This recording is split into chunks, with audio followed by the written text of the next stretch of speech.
Okay. 2013 Toyota Sequoia Limited. This is the video on what started to be a piece of rust that was coming under here and is turning into how do you disassemble the entire inner door card of a newer style, a third gen or second gen Toyota Sequoia. So pretty easy. Basically, all these little holes, those are where the clips go, and inside there's also a piece of plastic that is right here.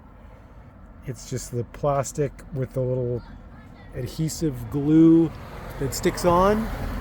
And essentially, if you were looking in here and you see your door card, it's actually hooked on to the inside of this lip. So you lift the door card on, you hook it on here. You know the door card is like this. It hooks on to the back of there, and it snaps in via some plugs into these holes here.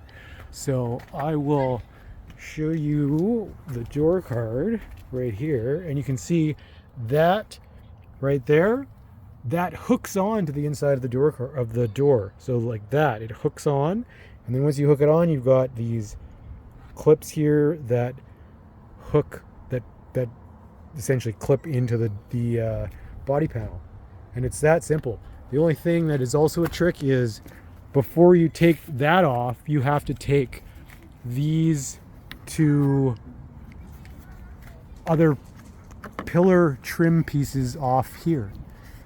Those go there, and if you don't take these off, this prevents you from lifting the door card out. So you need to take these off first.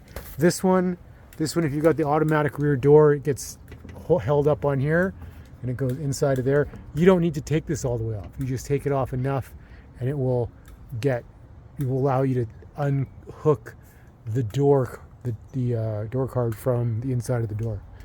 And that is how you take off the inside door card of a Toyota Sequoia.